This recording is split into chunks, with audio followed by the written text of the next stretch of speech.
I'd love to see your envious face, but I'm not that cruel, so I'll let it be. It'd probably be awkward for you to see me, so why don't you hide in the bathroom or something? She laughed noisily over the phone, mocking me. I detest this woman more than anyone in the world, no, in the universe. 13 years ago, she stole my husband from me. I'd like to cut ties, but that's definitely difficult to do, because sadly, this woman is my biological sister. I held the phone to my ear after a while, and let out a small chuckle after she hung up on me. My name is Ruth, a 37-year-old divorcee. My marriage fell apart in just 6 months, and it's all because of my villainous sister. I have an identical twin sister named Rachel. Even our longtime friends mistake us for each other because we look so much alike.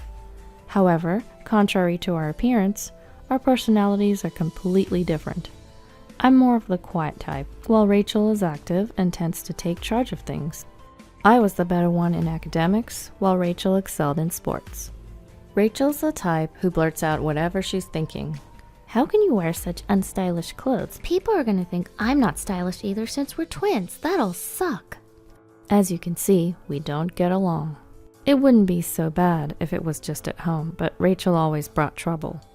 Back in our school days, I often got harassed by girls from other schools on my way home. Hey, stop hitting on my boyfriend! Of course, I didn't even know them. Not again, Rachel. Whenever Rachel found someone she was interested in, she wouldn't hesitate to snatch him away, even if he already had a girlfriend. I blame the guys too, but Rachel was worse. And I, being mistaken for her, am a victim too. Moreover, she seems to lose interest once she gets the guy, sometimes breaking up in as short as a week. It's unbelievable. Rachel, you need to stop this nonsense. Have you ever thought about how the other girls feel, and that I'm also suffering too? To my words, she responded, "An unattractive woman's jealousy is scary." Anyway, your guy, John, right? He's so dull. I doubt he'll cheat on you. Don't worry, I have no interest in him. He's not hot at all. And talked down on my boyfriend. This man named John is the despicable ex-husband who dumped me without a second thought 13 years ago. We got close because we went to the same tutoring center. He was rather quiet and made me feel at ease. His mother was a fortune teller and was well known for her accurate readings. She even ran a fortune-telling house. We graduated from the same university and decided to get married 2 years later. I had thought I would spend my life with this man, but 6 months after our marriage, my ex-husband, John, placed the divorce papers in front of me and said, "Please divorce me, I can't take it anymore, and I'm sure you know why." Sitting next to him was my sister, Rachel, with a smug look on her face. Taken by surprise, I stammered, "Huh? I'm sorry, I don't understand. Did I do something? I don't remember doing anything wrong." At my words, John banged his fist on the desk and shouted, "Really? How do you have the audacity? You've been cheating on me. Can you still deny it after seeing this?" On the desk were a few pictures showing a man and a woman entering a hotel together. But to me, it looked like I was being shown pictures of my sister Rachel, going into a hotel with some man I didn't know. I didn't understand what my ex-husband was saying at all. The man in the photo must have been just another one of Rachel's flings. No, this is Rachel, it's not me." At that moment, Rachel burst into tears and sobbed, "Ruth, let's stop this. I can't stand lying to John anymore." Then John said to my sister, "Rachel, I'm okay. You're so kind, thank you. What am I looking at here?" John glared at me and started to spew a fabricated story that was simply unimaginable. According to him, I had been cheating, and to avoid being caught, I was constantly borrowing clothes from my sister, spending my spare time at a hotel with my lover, and that I was a terrible woman. John had completely believed this ridiculous story that he'd heard from my sister. "I heard from Rachel that you've always had a bad track record with men. Even when we were dating, you were playing around with several men." I responded to my furious ex-husband, "Are you seriously saying that, John? You've been with me for several years, and you believe a story from my sister, who you've only known for half a year? Are you sane? Are you an idiot?" Perhaps he didn't like my calm response because all he could do was glare at me. And to my surprise, Rachel had the nerve to hit on John.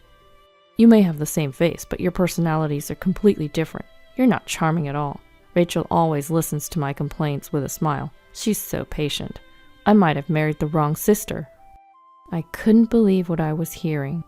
Rachel continued to fake her tears, but I could see her grin. Rachel was always a player when it came to men, since she was a student, but ever since she started working, she had changed the type of men she targeted. She now prioritized social status and money over looks, and John, my ex-husband who worked at a major corporation and came from a moderately wealthy family, was a perfect target. She must have set her eyes on him from the time I introduced him at our wedding. My ex-husband had been completely fooled by my sister's poor acting. I never thought my ex-husband that I'd been with for so long could be this naive, and I could feel my feelings towards him fade away rapidly. You two are despicable. Do as you please, but never show your face in front of me again. I felt tears welling up, but I managed to hold them back. I filled out the divorce papers on the spot and threw them at the two of them. Knowing my cunning sister, she and John probably hadn't started a physical relationship yet. Blaming compensation seems tough. Still, if it meant those two would disappear from my life, I didn't care about the money anymore. When I returned to my parents' house after that, my parents were furious at my sister's behavior and disowned her. When asked about her reaction, she said, "Oh, really? I don't care, but if you're having money trouble, don't come begging to me, okay? Bye then," making light of even her own parents. I found out from a friend that my ex-husband and my sister got married just 3 months later. I was so stunned I couldn't even cry. I felt nothing at all. For 13 years since then, I haven't seen my sister and her husband. But one day, I got a call from a public phone on my cell phone. I always answer calls for work, so I answered and heard, hello, Ruth? I immediately recognized the voice on the other end of the phone. I don't know how you have the nerve to call me, Rachel. At my words, Rachel chuckled and said, "Are you still holding a grudge? You're always so gloomy, Ruth. But whatever, I have a favor to ask." Without showing any remorse for what happened, my sister continued, "I'm pregnant. Oh, of course, the father is John, who you loved so much, haha. So I wanted to let my parents know about their first grandchild. They won't listen to me, so you tell them for me." She had the audacity to command me like that, so I retorted, "What are you so cheery about when you've been disowned?" But she just laughed it off. "How many years do you think it's been? 13 years. I think you're the only one who still holds a grudge. You're probably still living alone at our parents' house, am I right? I'm saying that I'll be the one to give them a grandchild instead of you." She's always been the best at irritating people. "I'd love to see your envious face, but I'll spare you because it's too pathetic. It'll be awkward when you see me, so why don't you hide in the bathroom or something, haha," she said as she laughed out loud while I remained silent. Then she hung up abruptly after saying she would come over on the weekend. I kept the phone to my ear for a while after the call ended and chuckled. That weekend, when I was relaxing in the backyard, my phone rang. I glanced at the screen and saw a blocked number. It was probably my sister. I answered the phone, annoyed. "Hey, unblock me already." I snapped back. "What's wrong with blocking someone I don't want to receive calls from? That's what call blocking is for. Oh, maybe you don't understand because you're stupid. Haha." I laughed sarcastically. I heard something break. Perhaps she was irritated. "I've come all this way. Why is nobody home? I told you I'd come today, didn't I?" "Huh? You were serious? I thought you were joking. Besides, you hung up before I could tell you. I don't live there anymore." "What?" Judging by my younger sister's enraged and slightly shaky voice, it seems she was standing in front of the house we used to live in. However, none of us live there anymore. She was making so much noise and chaos that it seemed likely to cause a nuisance to the neighbors, so I gave her my current address and hung up the phone. After waiting for about an hour, the doorbell rang. There stood a sullen-faced Rachel and John, my ex-husband. The first thing she blurted out was, "You've got some nerve, and what is this place? Why on earth would someone like you be living in such a nice apartment?" She glared at me, her eyes bloodshot with anger. It's no surprise my sister was shocked. This place is relatively new and located in a good area. The rent isn't cheap either. While it may not be a luxury high-rise, it's a pretty decent property. Ignoring the worked-up Rachel, I told them, The neighbors won't like all this noise. Why don't you come inside? Upon showing her into the room, she seemed taken aback by its size. Seeing her frustrated face, I couldn't help but smirk. Our mother, who I live with, was sitting on the couch, silently observing my sister. Well, you said you had something to discuss. I don't mind at all, but if I'm in the way, should I hide in the bathroom or something? I remarked sarcastically. Never mind, I'm good, Rachel snapped back at me. Rachel moved closer to her mother and nervously said, Hi, Mom. Long time no see. I'm pregnant. That's why today we wanted to discuss if it's possible for John and I to stay here for a while. At my sister's audacious request, I nearly burst into laughter, blurting out, Wait, you want me to live with you guys? No way. Have you forgotten what you did to me in the past? Absolutely not. Cutting me off, Rachel said, Ruth, just shut up. This house is still under Dad's name, right? You can't even get remarried and you're still leeching off our parents. How pathetic for a single woman like you. Then Rachel added, Great job taking care of our folks. From now on, John and I will live here and take care of them, so can you leave? Oh, and where's Dad? Is he at work? After seeing my sister speaking with a smug grin, I had reached my limit. However, it was our mother who spoke up first, after listening to her quietly. Dad's gone. He passed away. Mom only muttered those few words. My parents were very serious people and had always apologized to me about my divorce 13 years ago, despite it all being Rachel's fault. My father especially used to say, I should have. Maybe it was my fault for not raising her better. I'm sorry, Ruth. I'm really sorry. He became increasingly depressed to the point where he found it hard to continue working. At that time, both of my parents were in their early 50s, and we were surviving on my income and Mom's part-time job. A while later, my father was diagnosed with cancer and passed away 10 years ago. Just before he died, he said, Don't tell Rachel anything. I don't think I'll make it to heaven if she comes to my funeral. Just as he said, Mom and I didn't contact my sister, Rachel. We moved into this house about 5 years ago. It was because Mom had injured her leg due to overworking. We considered renovating our old house, but it was built at the top of a hill, and we thought it would be too hard for Mom to walk up the hill. Since we started living in this accessible home, Mom said her legs have been feeling much better. I tried to speak calmly, but the thought of the late Dad made me want to burst out crying. It must have been the same for Mom, as there were tears in her eyes. However, Rachel's reaction to my words was, in a sense, predictable. Too little, too late. Besides, it's not my fault Dad got sick. In fact, you're living in such a nice place now because of Dad's inheritance, right? That's not fair. What about my share? Didn't I have the right to inherit? She blurted out such nonsense. Without missing a beat, Mom shot back. Inheritance? There's no such thing. You only came to us when you were in trouble for doing stupid things before your marriage.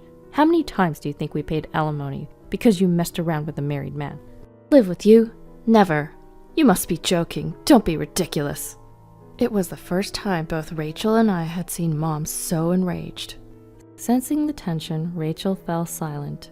Then John, who had been quiet like a puppet until now, said, Rachel, you've been deceiving me, haven't you?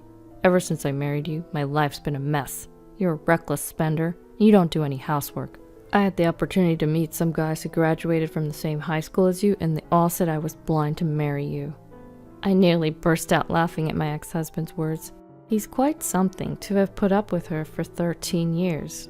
Moreover, when he approached me, he said, Ruth, I've been regretting our divorce. Do you want to start over here? Let's let bygones be bygones. When he tried to touch me softly, I felt a chill run down my spine. No way, please. Let bygones be bygones? Who does he think he is? Is he stupid? It's not his place to say that. Just as I was about to dodge him, the door to the next room burst open. Could you not touch her with your dirty hands, please? A man suddenly appeared, and both were taken aback. Ignoring Rachel, who murmured, Who is he? I said, I told you to stay hidden because I didn't want to involve you. At my words, he replied, I couldn't stand it when he tried to touch you, Ruth. Besides, I think having a third party will help the discussion, don't you think? Okay. This is my husband, Alex, and... Tony, come here. This is our son, Tony. He's 8 years old. I called out to our son, Tony, who was peeping out from behind the door. Perhaps he had heard some of the argument. He was glaring at Rachel and her husband. Huh? You're remarried? Unbelievable. Why? My sister Rachel was more surprised than anyone that I had a husband and a son.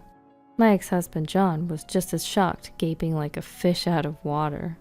What do you mean, why? How many years do you think it's been? It's been 13 years. 13 years. Despite all that time passing, you guys haven't changed one bit, which is surprising. Well, you do look like you've aged quite a bit, though. At my somewhat sarcastic words, their faces turned bright red. I met my current husband Alex shortly after my father passed away. We were colleagues for a while, and one day he asked me out. When I rejected him saying that I was a divorcee, he responded, "Does being divorced mean you can't remarry?"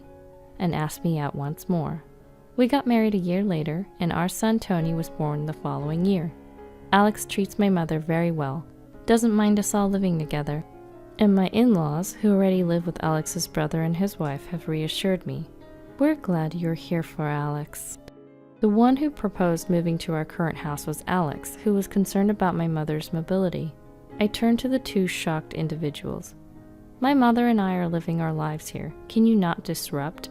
And Rachel, you said you were pregnant. How many months along are you? From their flustered responses to my question, I gathered that Rachel was probably lying about being pregnant. I was only married to John for 6 months, and I never got pregnant. That was the reason my former mother-in-law used to make snide comments. But if Rachel isn't pregnant, it means that's probably the case. Rachel seems to get along with the bad-natured mother-in-law. Unable to stand the harsh glares from my family, the two hastily left our house. I mean, I had heard stories, but is she really your sister? She does look like you, but her character... Anyway, it's settled for now, Alex said with a smile, to which I gave a bitter smile. Really? That evening, the doorbell rang continuously. Looking at the monitor, I sighed. They came after all. When I opened the door, there stood Rachel and John with pale faces. We need help. Can you lend us some money? As they knelt down begging, my husband looked puzzled, but my mother and I felt differently. During the day, while waiting for a call from Rachel, Mom received a call from a certain individual. It was a friend of my deceased father, who currently rents our old home. Him and his family are living there right now. When I came back to the house, I found the flower beds in the garden ravaged and the windows cracked. The security footage clearly showed a man and a woman, with the infuriated woman stomping on the flower beds and hurling stones at the window. Of course, it was my enraged sister Rachel, on a phone call with me. When Mom gave Rachel's contact info to Dad's friend, she was furious to learn that this was the daughter who had tormented our dear father for years. It seems that in the damaged garden, there were rare flowers that were difficult to grow, and they'd asked for compensation. They seemed to be struggling financially to the point of having difficulty with housing, so I expected them to turn up again, but I never thought they'd showed up that very day. I must admit, I was impressed by their audacity. I can give you some money, but there's one condition, I said. As I watched them trudge home with slumped shoulders, I couldn't help but laugh and think, serves you right. In their hand was a written pledge I had just made them sign. I had made them write in the pledge that they would never approach me again in return for me taking responsibility for this incident. But Rachel is still my sister by blood. It's hard to completely cut ties with her. There may come a time when she'll use the power of the authorities to approach me. When that time comes, I'm prepared to fight, using the audio recordings I secretly made 13 years ago, and this time as evidence. Because you see, I have no intention of forgiving my sister and her husband any time at all. Later, a friend told me that my ex-husband had immediately resigned from the big corporation after our divorce and started working as a staff member in a fortune-telling establishment run by my former mother-in-law. Because they were family, he was paid a high salary, and he and my sister seemed to have been living a life of luxury. However, a few months ago, my former mother-in-law suddenly passed away from illness, and my ex-husband, who had no talent for fortune-telling, took over as her successor. But the establishment quickly closed down. In their desperation, the couple claimed, "This is a bracelet that our late mother lovingly made." They targeted the people who had faith in my former mother-in-law. However, a whistleblower exposed their lies, and the victims formed a group. The victims began flocking to the establishment every day, and my sister, who no longer had a place to live and work, came to ask for my help. I was so irritated by their audacity. However, seeing that the police have started moving, it's probably only a matter of time before the two of them are held accountable for their crimes. After that, we moved again. The reason was my husband Alex's job transfer. Can I really come along? Mom asked apologetically, to which Alex, my husband, responded with a chuckle. What are you talking about? You're an important part of our family, Mother. Even if you resist, I'll carry you over my shoulder and take you along, okay? Upon hearing Alex's lighthearted joke, Mom let out tears of gratitude. Grandma, you're crying again. Here, have a Kleenex. Observing his emotional grandmother, Tony was concerned but still smiled. And as I watched my family, I felt a wave of gratitude for the happiness I felt.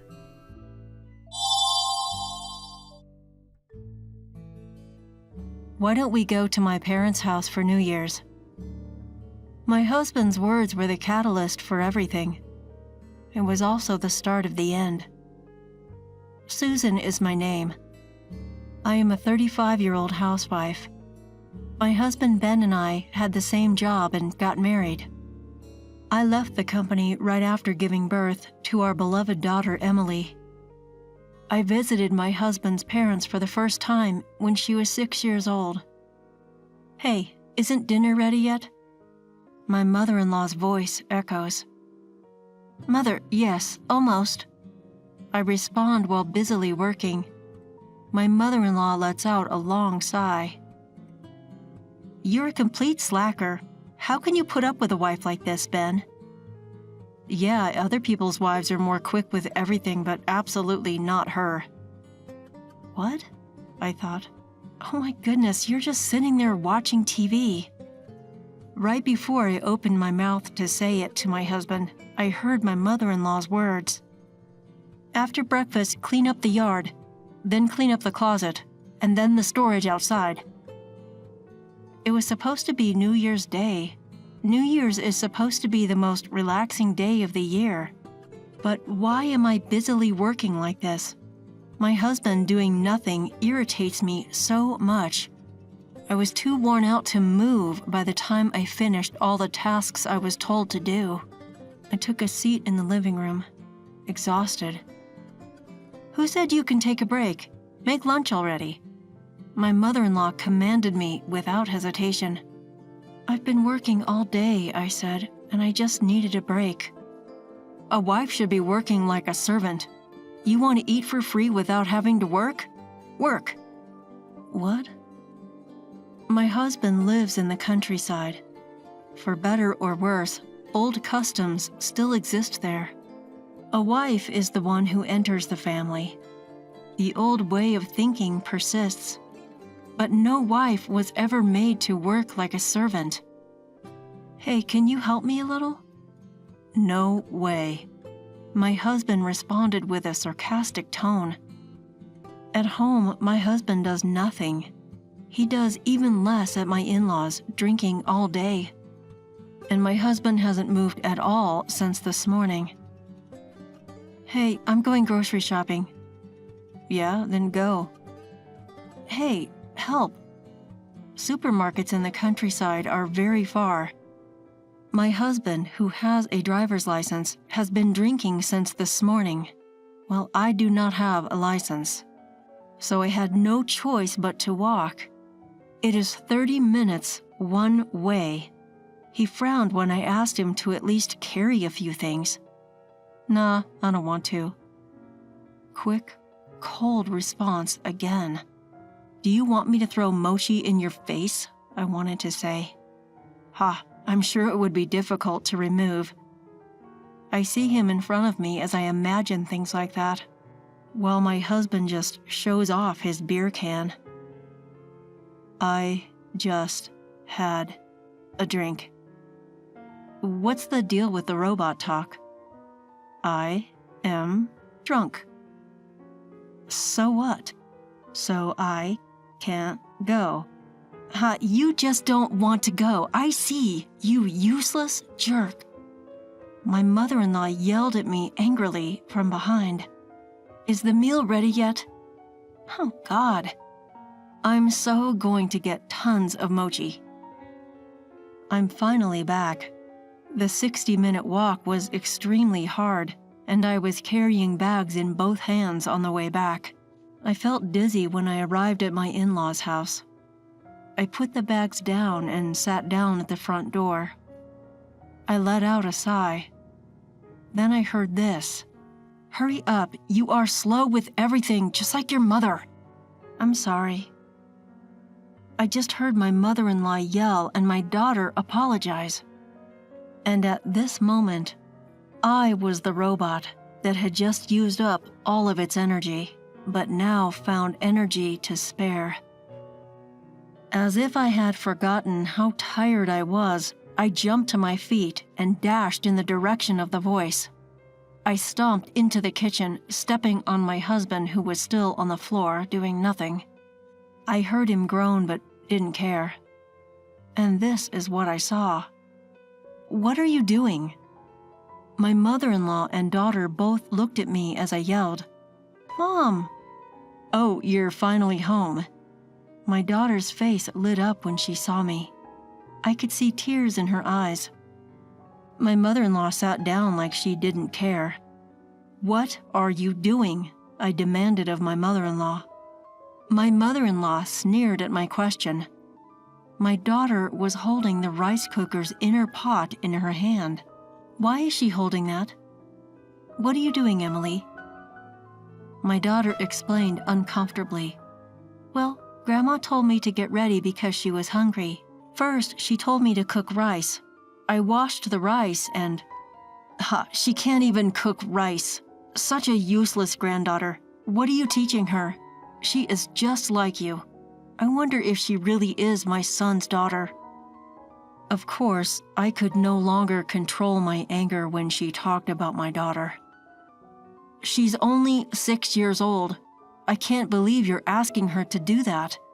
Of course she knows how to do it, but can't you just do it yourself? How dare you do that to your own grandchild?"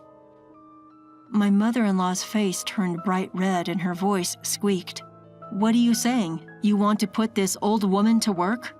What a horrible woman. Look, a wife is a servant, and she's supposed to shut up and work, and the daughter of a servant is also a servant."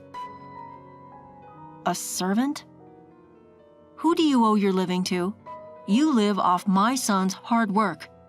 You are supposed to respect my son and me. Stop complaining and get to work, servant. Yelling, my mother-in-law left the kitchen. She was so fierce that I could not say anything back to her. I didn't have a word to say. I was speechless at how stupid she sounded. Then I heard her and my husband talking. "Your wife is useless. She's no better than a servant." "Well, when my daughter grows up, she'll be of some use to you. Just have a little more patience. You're having a hard time too at home, right? You can come back if you want." "Divorce? That's fine, but I need a servant." "Hey, why don't we live together? I'm sick of my current job too. Maybe it wouldn't be a bad idea to let her do the work and I can relax and live in the countryside." What did my husband just say? I was horrified by his comment. "Oh, that's a good idea." My mother-in-law agreed, and I was just out of my mind. I clenched my fists, but noticed they were quickly covered with warm hands, and I realized, "Mom?" It was my daughter. I slowly looked at her. She looked up at me with a worried face. I crouched down, meeting her eyes, and slowly spoke to her. "Hey, Emily. What, Mommy? Do you like Daddy?" Okay, she can't give me an immediate answer. Of course she can't. My husband is indifferent to her growing up. When he comes home from work, he doesn't even talk to my daughter. He sits on the couch and watches TV, or he's on his phone. On weekends, he goes out drinking and comes home late. After COVID, he drinks a lot at home. The hangover the next day is a regular occurrence.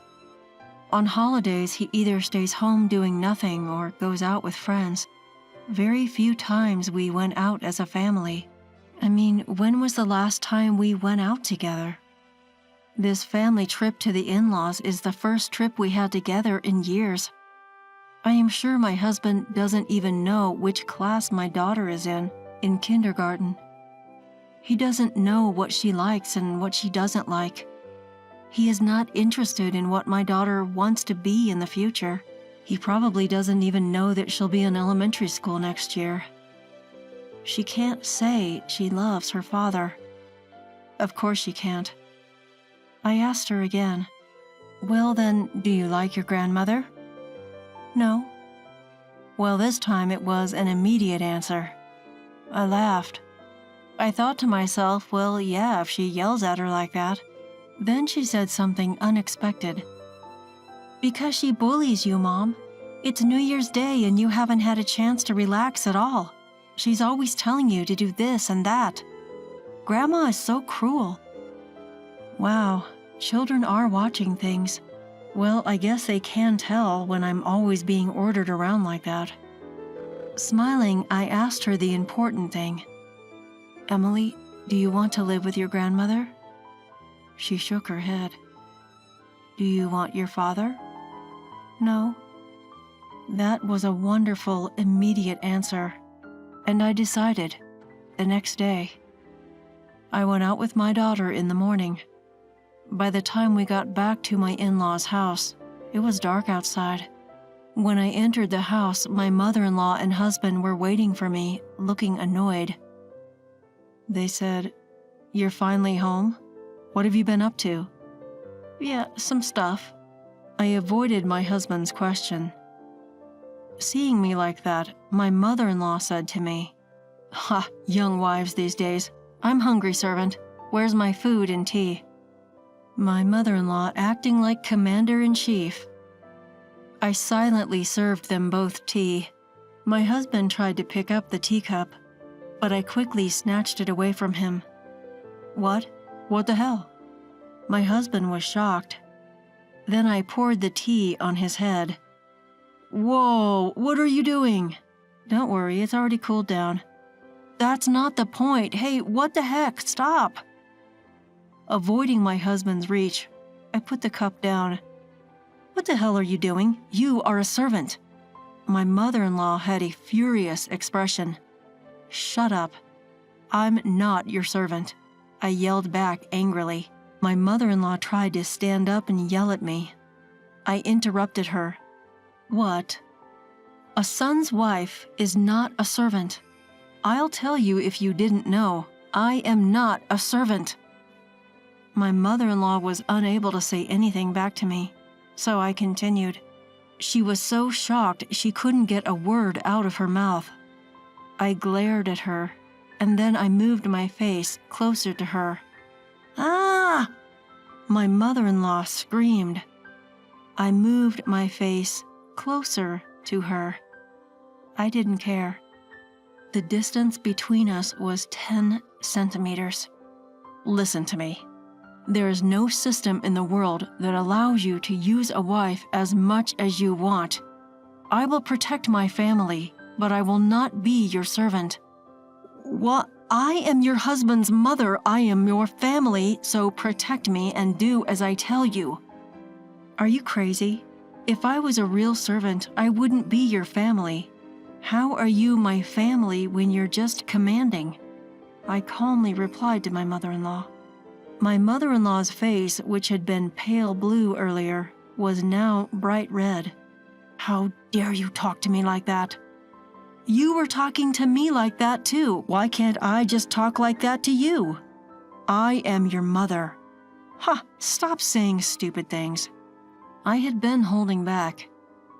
I had been holding back so much until now, but I couldn't do it anymore.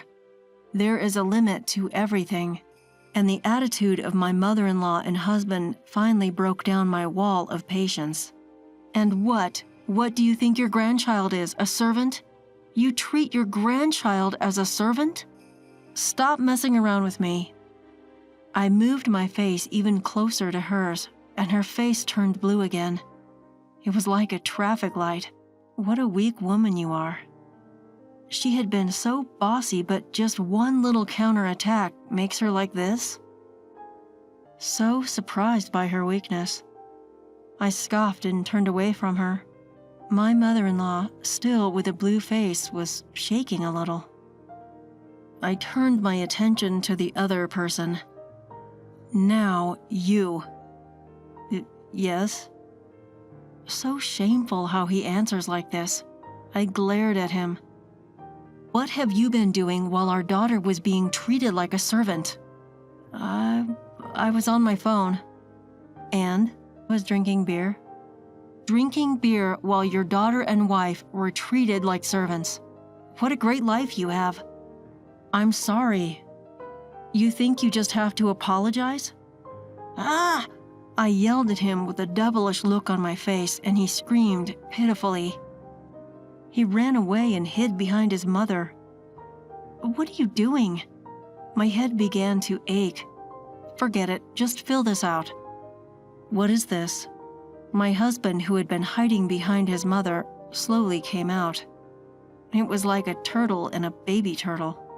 When he noticed what the paper in my hand was, his face immediately went blank. Divorce papers? What? We are divorcing, so I'll never come here again. At my words, my mother-in-law said, "What?" My husband also said, "What?" His mouth dropping open. I shook the paper in front of them. My part is already filled out. I'll submit it to the government office after the New Year's break, so get to it. That paper is a fake. How can you get it when the government office is closed? Well, I'm sorry, you can get divorce papers even on holidays. And you can even download them online. If I want, I can bring it to the office today and they will accept it. When I said this and pushed the divorce papers at him, he shook his head, half crying. No, I don't want this. I don't want a divorce. You don't want me to leave you, huh? No. You'd be glad to have me around to do everything for you? Yes. You don't want a divorce because you're comfortable with me as your servant? Yes. Oh, no, that's not what I meant. Ha, see? No! Is this déjà vu? I think my husband screamed like that when I yelled several minutes ago. Oh well. If he's not writing it down, I'll have to ask an expert to do it for me. I'm getting a divorce even if you don't sign it. I've already spoken to my parents. Emily. Yes, Mom. Are you ready? Yes, I've packed all my things. As if to answer my call, my daughter came out. She held up her bag in her hand. Hey, are you going somewhere? I looked back at my husband, holding up my own bag too. Good question. We're going back to my parents' house now. Huh? You've got to be kidding. You've got to be kidding me. No, I'm not. This was not a joke? You treating us like servants? We can discuss this through our lawyer. Goodbye. I said what I was going to say. I took my luggage and headed for the front door with Emily. My husband immediately chased after us. Wait a minute, you can't live without me. Hearing those words, I stopped. I turned around slowly, and my husband also stopped. I stared at him. Did you forget? I asked. What do you mean? I used to have a better career than you, and I used to make more money than you. I quit my job when I got pregnant, but even then, I was making more money than you are now. My words made my husband pale. He had been working at the same place, but had he forgotten about it? Very convenient memory. I know I have a blank slate, but I will start working little by little. My parents are willing to help me. We are going to stay at my parents' house for a while. I will go back to work little by little. Even if I don't make as much money as I used to, I'll probably manage. No, I'll make it work. Seeing how determined I was, my husband was already half crying. I'm sorry, I can change. Please don't divorce me. You had so many chances to change your mind, but you were the one who threw them away. It's too late for regrets. Saying this, I put my hand on the front door. Then, wait, my mother-in-law, who had remained silent until then, called out to me. What is it? I turned around, annoyed, and saw my mother-in-law there with a troubled look on her face. My mother-in-law exclaimed, "What happens to my meals?" "I don't care," I yelled, and we left my in-laws' house. Then my daughter and I went to my parents' house. My parents welcomed us with smiles. Well, well, well. Rough start to the new year. My mother urged us to warm up by the heater. My daughter was relieved and started peeling tangerines. Yes, sitting by the heater and eating tangerines for the new year. It was such a hectic New Year's. I hope we can spend a relaxing time next year. I promised myself that I would go to the shrine tomorrow to make that wish. After that, my husband kept insisting that he did not want a divorce. The discussion was difficult. But in the end, we managed to reach an agreement, taking into consideration the fact that our daughter was refusing to stay with her father. Of course, child support was paid all at once. There was no way I could trust that man. As a result, the apartment where we originally lived was sold, and Ben, who became my ex-husband, returned to his parents' home. My mother, she doesn't do anything, or rather, she's getting worse than before. One day, my ex-husband called me and whined. He told me that a neighbor had seen me working like a servant, and the fact that we were getting divorced was also known early on through the information network unique to the countryside. As a result, my ex-mother-in-law is being looked at with white eyes by the neighbors. Yeah, of course she is. No matter how rural the area, treating a wife like a servant is wrong. My ex-mother-in-law, who has been staying home because of this, has become extremely violent. She has been using her son as if he were a servant. He was standing up to her, which was leading them to an argument. He was complaining on the phone. I don't care about those things. I was going to hang up after telling him I had received the child support payment. You got what you deserved, I said coldly. I could imagine my husband half crying on the other end of the phone. Please, can't you help me just a little? I'm Emily's father, and my mother is her grandmother. I smiled at his words, though he couldn't see me, and said, I just had a drink. Why are you talking like that? I am drunk. Hey, I can't go. Hey, I'm sorry. Why would I go help? I shouted and hung up the phone. I blocked his number. Good fortune comes to those who laugh. For a while after that, I couldn't stop laughing.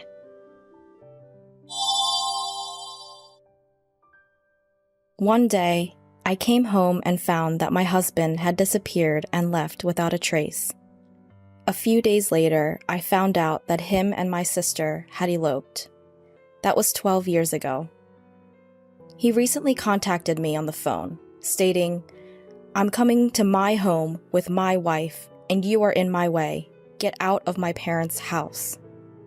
He was annoyed that I was living at his parents' house. It's been 12 years since they eloped, and I guess he intends to take my sister as his wife now that things have cooled down. But they don't know.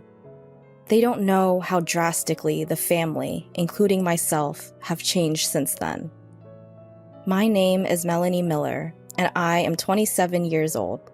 I studied and majored in web design and started to work in a web production company.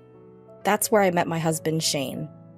Shane works in the sales department for the company and is friendly by nature. His charm swept me in, and we got married shortly after a year of dating. Once I was a part of the family, we decided to live together in his parents' home.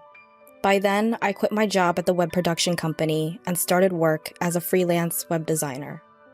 I decided to work from home so that I could keep up with my household and support my husband's lifestyle. At first, I had some trouble finding work, so my income wasn't stable. Now, however, I have no trouble finding work and maintaining a stable income. I could work at my own pace and put my family first.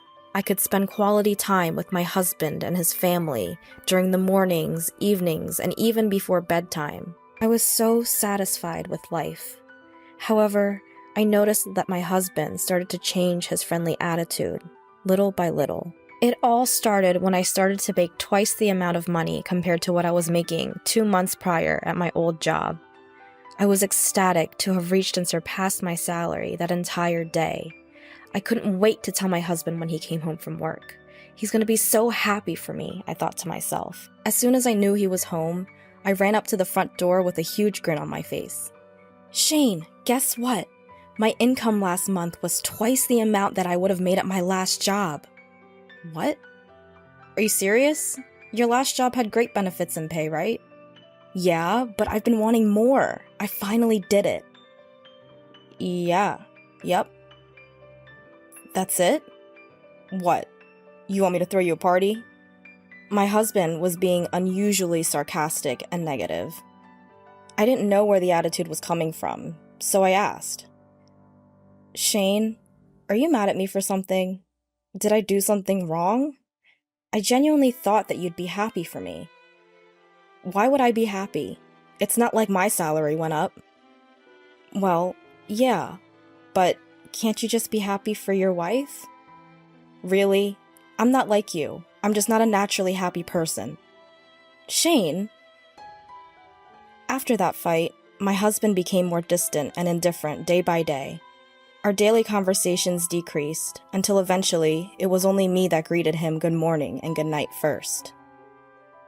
Even though we were only a year into marriage, we were far from happily married.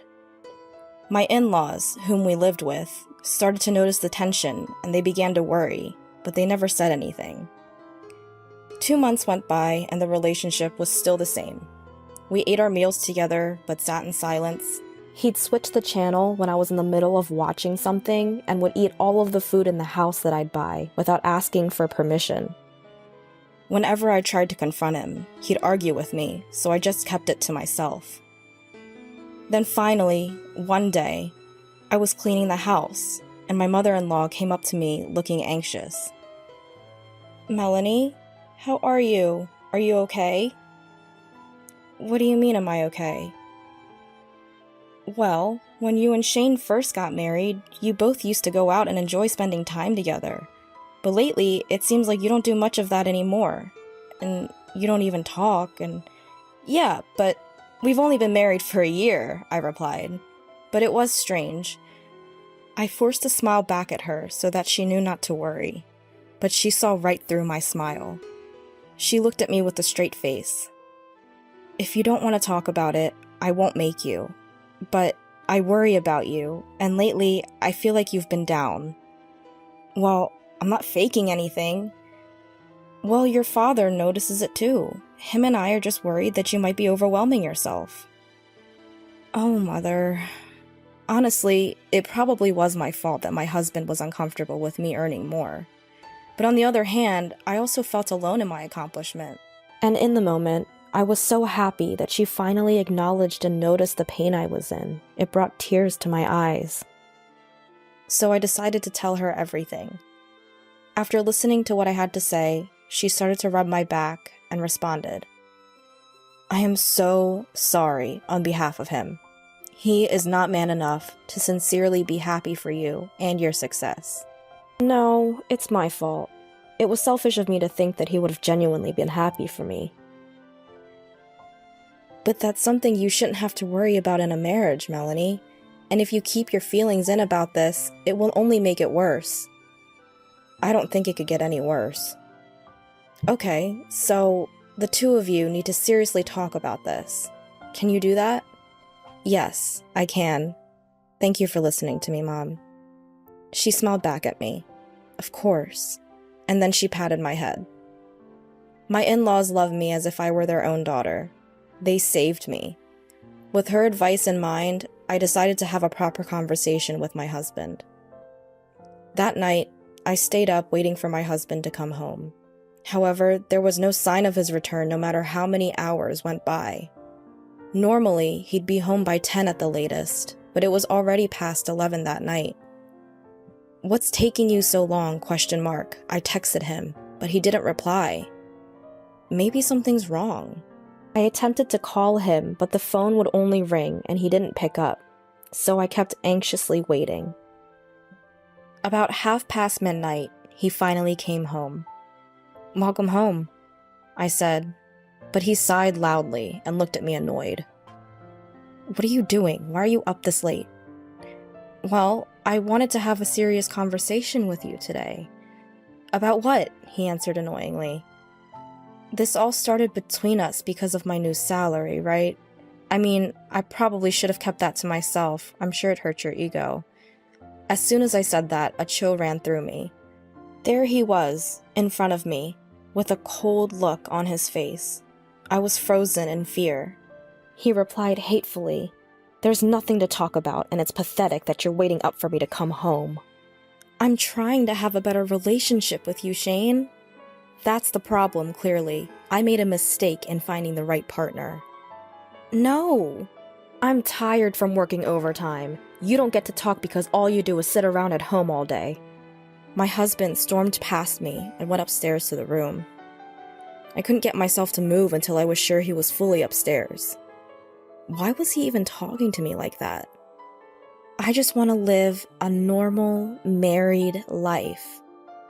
My mother-in-law had given me the push that I needed, but nothing had been resolved. Regardless, I don't want to push another conversation with him after that attitude. I felt like he completely invalidated me as a person, so my heart grew bitter. 2 more months went by and we didn't talk. The days were long and they passed by in a daze. That was when I came home one day and found that my husband was gone. I looked in his room and had a weird feeling. I thought, what? Shane's room is never clean. Shane is not a clean and tidy person, to say the least, but his room was surprisingly clean. The clothes in his closet and his suitcase were gone. I finally realized that he moved out of the house. I rushed to call my in-laws, but their phone was either turned off or disconnected. My sister Mimi then called me while I was still panicking. "Hi, sis. Long time no see." "Mimi, I can't talk right now." "Your husband isn't there, is he?" "What? How did you know that?" How did she know that? Something's not right here, and she proceeded to tell me the truth. "I'm with your husband right now." "What? What do you mean?" "Well, I was just at the bar, and I saw him there, coincidentally. We had a drink, and then he said you guys weren't really getting along." "Mimi, no! You can't be." "I am dating him, and we're going away to get married, so don't try and stop me." "Going away? Don't be silly. Bring Shane back home now." "I'm sorry, I can't. I've actually had these feelings for a while now. Plus, he's tall and handsome. I'll take him." Then the phone went silent. I tried to call her back so many times, but she never answered. Instead, she sent me pictures. There were dozens of photos of them together, going on dates, smiling. Either way, it was not something I enjoyed looking at. A few days later, I received his signed and completed divorce papers. I called his job, but they told me he'd already resigned. I knew that I didn't deserve to go through this alone. I told my parents and in-laws about the situation and asked for their support. So, apparently, Shane and Mimi are together now. He quit the company on his own, and now he's making me sign the divorce papers. Everyone was speechless. Then, my father-in-law started to speak after processing. "Melanie, I am truly sorry for our stupid son. I don't expect you to forgive me, Matter of fact, you don't have to. Oh, Father. And unfortunately, I cannot forgive your sister either. You are like a daughter to me. I cannot forgive them for hurting my precious daughter. Everyone agreed with him in this. It was at that moment when all of us completely changed how we felt and thought about Shane and Mimi. My in-laws were considering moving into a new house at the time. After the situation, they claimed, "I don't want anything to do with my son ever again," and they moved houses without telling him. My parents have also decided to cut ties with my sister. If she were to ever come back, they said they'd pretend as if they don't know her. Someone whose moral compass is so far gone that they'd take their sister's husband is no daughter of ours. That was their reasoning. So then, I decided to take this opportunity to go back home to my parents. I demanded alimony from them in exchange for going through with the divorce, which he responded, "You get the alimony when I get my divorce." But I eventually received several million yen in alimony with a message that followed, "Divorce me." As soon as the divorce was finalized, I cut all ties with Shane and Mimi. It's been 12 years since the divorce, and a lot has happened since then. My in-laws tore down the house we all lived in and even sold the land. I have become more well-known as a web designer, and my salary is much higher than it used to be. Because of this, I'm able to travel regularly with my parents and live a fulfilling life. Today, while I was working, I received a call. I picked up without looking at the caller ID, assuming it was a client. But it instantly brought back bad feelings. "It's been a long time, Melanie. How have you been?" "Shane?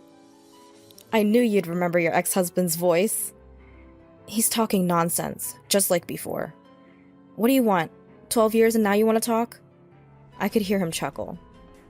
"No, you're in my house. Get out within the next 10 minutes. "What? What are you talking about?" "We're in some financial trouble. Anyway, I'm on my way there now. I'm bringing my wife home to my house. You can get out of my parents' house now."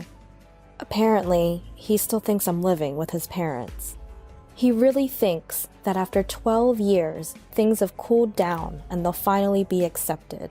In the background, I hear, "That's right, get out of there," coming from my sister. But they really don't know. Do they really think that just because it's been 12 years, all is forgiven? The world is not that kind, and I will show them hell if I have to. But I took a deep breath and said, "If you want to go home, go home. I'm not at your parents' house anymore." "Oh, really? Did my dad kick you out?" "How dumb can you be? Your parents' house doesn't even exist anymore." "Huh? What do you mean it doesn't exist anymore?" Shane's voice started trembling with anxiety. At that exact moment, he pulled up to where the house used to be. He screamed, "What the hell?" And I could hear the anguish in his voice. I then continued, "As soon as you eloped, we decided to cut ties with you both. Your parents have moved out, and my parents completely disowned the woman you're with. There's nowhere for you to come back to." Are you kidding me? How is this even possible? Believe it or don't, be my guest. Your parents, my parents, and I don't consider you family. You aren't worthy enough since you both ruin people's lives. That's terrible. But family? And who ruined your family? Don't ever call me again. I won't let you people ruin my life any more than you already have. As soon as I said that, I hung up and blocked the number. This time, I severed the last connection. After their failed trip to his parents' home, they decided to try my parents. But my parents already disowned her. My sister is sobbing loudly, to which my parents responded, "Who are you?" and completely ignored them at the gate. Then, they both got down on their knees and started to plead. "Please, parents, please forgive us. We have nowhere to go, please." Shane was following along with Mimi. "I'm begging you as well. My parents' house is gone. We have nowhere to go. Shut up. We don't care. You're not family anymore." That's right. He even sprinkled salt on the front door. "No, please, wait. No, please, I'm begging you. My father-in-law." "You don't get to call me that. Get out of here." They were so persistent that my father ended up sprinkling salt on them and my mother called the cops for trespassing. They have not been seen since. Last I heard, they were jobless, homeless, and asking their friends for money. But by the time they came back, word of them had spread around, and no one was willing to lend them anything. Anyway, it's unlikely that they could even survive in their hometown. They'd have to start scratch from somewhere else. But they brought that on themselves. They sowed their seeds, and they'll have to suffer for it. Me and my parents, of course, will never see them again. And they will live the rest of their lives full of regret.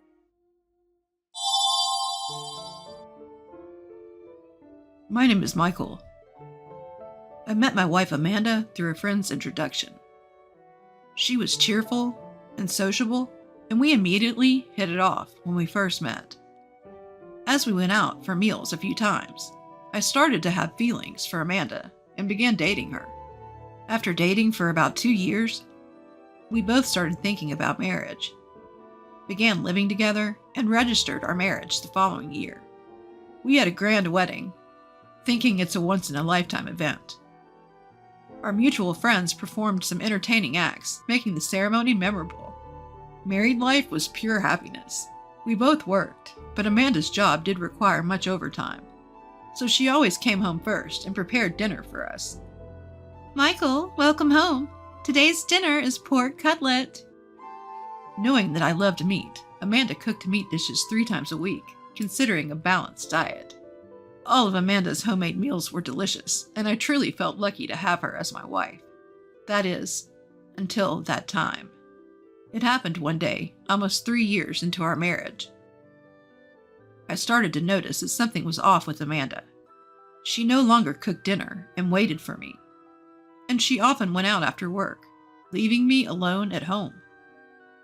Previously, even when I came home late from work, there would be a homemade meal on the table. But now it was mostly frozen food or supermarket dishes, which made me feel somewhat lonely. However, Amanda also worked, and I was busy at work, making it hard for us to spend time together.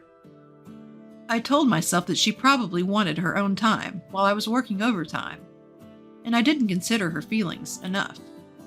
This went on for about 2 months, and I finally decided that I needed to change something. As my work had calmed down, I took some paid leave and planned to go to a hot spring with Amanda. When I came home, Amanda was lying on the sofa reading a fashion magazine. I hadn't heard her say welcome home recently. "Amanda, I took some time off work, the week after next. How about we go to a hot spring and relax together?" Without taking her eyes off of the magazine, Amanda replied, "No, I don't feel like it." I couldn't understand her response and was momentarily at a loss for words, because I had researched various accommodations and nearby restaurants, planning to present her with a travel plan. "Hey, I've been so busy lately that I couldn't pay attention to you, right? I thought you might be lonely without me, so I wanted us to go to the hot spring together and spend some quality time together." I thought Amanda would also be unhappy with our current situation. I wanted to create some time for us and rebuild our good relationship. However, Amanda's response didn't change. "It's totally fine the way it is now. Even if you're not around, I have things to do. Don't worry about it." In the end, her gaze remained fixed on the magazine. I couldn't figure out why Amanda would act this way, and I went to sleep that night with a heavy heart. I didn't sleep well, and the next morning I left the house with an awkward atmosphere between us. But since I couldn't focus on work, I decided to consult a coworker during lunch break. "Hey, can I talk to you for a bit? It's not really a fight, but I had this thing with my wife yesterday. Could she be cheating on you? I mean, you don't have any other clear reasons, right? I can't think of any other reason for her to suddenly become so cold." Cheating. The word echoed heavily in my mind. I never thought that this could happen to Amanda, but once a third party said that she was cheating, my suspicion grew and my health started to deteriorate. That day, I couldn't focus on my work and decided to leave early. When I got home, I went straight to the bedroom, took off only my suit jacket, without changing into my home clothes and collapsed onto the bed. There was still some time before Amanda would come home. I decided to sleep until then and felt a little more at ease in the cool, dimly lit room with my eyes closed. Because I hadn't slept well the night before, I quickly became drowsy and was almost half asleep when I heard the front door close and the sound of a woman's laughter and multiple people entering the house. I woke up and listened carefully to the noises. I could tell the voice was Amanda's. At first, I thought she had come home. But when I heard an unfamiliar male voice, my suspicion of her cheating grew. I could hear footsteps approaching the bedroom where I was, and my heart raced rapidly. No! Amanda said that while opening the bedroom door. She hadn't expected me to be there and looked surprised for a moment, but then spoke in a mocking tone. "Oh, Michael, why are you here?" "I wasn't feeling well, so I left work early and went to bed." "Weren't you supposed to be at work, Amanda?" "I took a paid day off and went out." Amanda said that without showing any concern for my health, and glanced at the tall man standing behind her with his arm around her shoulder. "You went out." I wanted to tell the man not to touch my wife, but I felt nauseous and had a headache, so I could only say that weakly. "Well, you already know, right? I'm cheating on you with this guy, and it's all your fault, so I won't apologize." Amanda stood defiantly, with her arms crossed, and said that to me. I couldn't believe she admitted to cheating so easily, and I was just confused. "Stop making that face now. You've ignored me for so long. Scott treats me like a woman, and being with him heals my heart. He's sensitive to current trends since he's a company president, and he's always exciting and fun." I recognized the man's face that Amanda praised. Then it clicked when she mentioned he was a company president. President of XYZ company? The man standing there was the president of a client company I was working with. He had become famous in the industry after starting his business in his 20s. I had visited his company for business and exchanged business cards with him. "Why?" I asked Amanda. "Like I said earlier, that's why, but I don't mind getting a divorce." Hearing the word divorce, I wanted to stop Amanda, but she tried to leave the room with Scott. "Hey, are you okay with this? Just ending your marriage so easily?" But Amanda said, "It doesn't matter anymore," and tried to take him with her. "Well, I'll make sure Amanda's happy, so don't worry." Scott flashed a refreshing smile at me and left the room with Amanda. After that, I got a divorce and received alimony, but I became mentally ill and had to take a leave of absence from work for a while. The reason for Amanda cheating was that I prioritized my job and couldn't spend time with her. Amanda started hanging out at bars alone to kill time, where she met Scott. Amanda had a personality that made it easy to get along with people she just met, so it didn't take long for her to get close to Scott. During my time off work, a colleague I had consulted about the cheating before contacted me and told me that Scott's company, which was a client, had withdrawn from New York due to a headquarters relocation. With this, even if I returned to work, there would be no chance of dealing with Scott's company, and I felt a little relieved. Several years passed since those hellish days, and I managed to recover mentally. By a twist of fate, I met a wonderful woman and decided to remarry. I had changed jobs and moved to a rural area, but it was a more comfortable town, with abundant nature compared to the city. My married life was going well, and I was living a peaceful life. But I ended up getting involved in another incident. On a day off, I was out alone, and a police officer called my name and stopped me. Of course, I had no idea I had done anything wrong, but I had a bad feeling, so I decided to go to the police station. When I arrived at the police station and was taken to a room, there was my ex-wife, Amanda, waiting for me. As soon as Amanda saw my face, she started yelling excitingly. Aha, this guy, officer, this guy, he's the stalker. He's been following me around. It's so creepy. Huh? Stalker? What are you talking about? How shameless. There's a limit to how much you can harass someone after breaking up. I couldn't digest what Amanda was saying and the situation, so I asked for an explanation. But Amanda just kept accusing me, and I couldn't see the main point of the story. Then a police officer brought in a man. It was Scott. Hey, I heard from Amanda that you've been quite persistent. It's been years since the divorce. Do you still have feelings for her? I didn't want to hear that from the person who caused the divorce, but I asked the police officer who brought Scott in to explain the situation. It turned out that Amanda had been stalked by someone for a long time, and she had reported me to the police because the stalker's appearance resembled mine.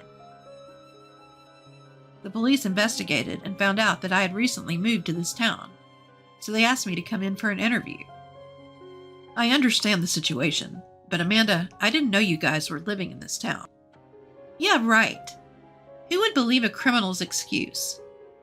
I felt anger welling up at Amanda's dismissive words, but the police officer calmed me down. Is there anyone who can prove your innocence? At the police officer's words, I decided to have someone come to the police station. A few minutes later, the person that I chose arrived, and Scott, seeing her face, cried out in astonishment. You, Elizabeth? Hi, big brother. It's been a while. That's right. When I remarried, I married Scott's sister. Scott and Amanda, who didn't know the situation, seemed to be panicking. Actually, Scott's affair with Amanda was discovered by their parents, who cut ties with him. Scott's parents were the presidents of a company that ran several businesses, and knowing that their son had hurt someone, they decided to take care of me. At first, I didn't want to face the family of her lover, but as I got to know them, I felt my heart calming down. After spending time together, I ended up falling in love and marrying Elizabeth, Scott's sister. Are you kidding me? I haven't heard anything about this. Scott yelled at us, but Elizabeth, being used to her brother, argued back.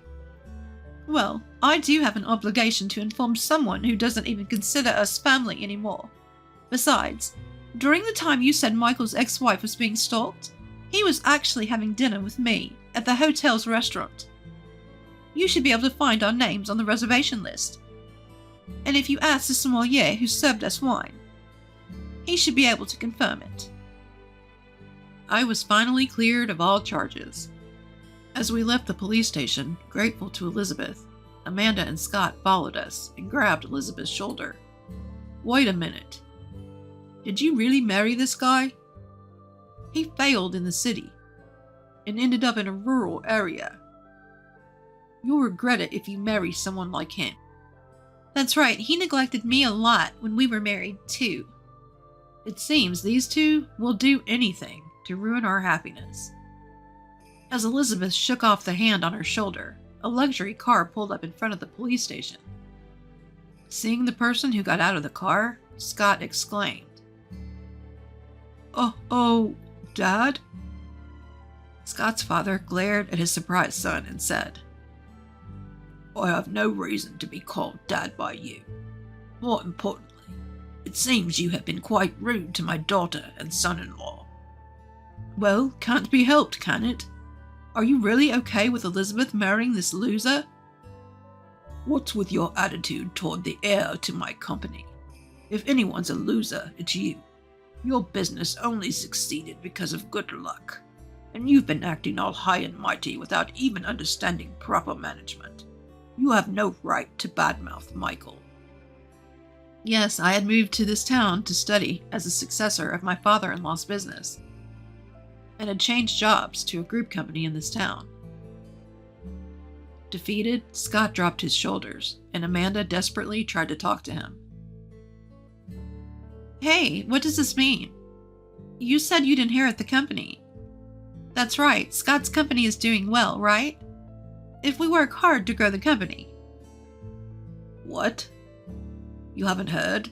His company is on the verge of bankruptcy, And considering his excessive spending, he's probably in debt too, isn't he? That's...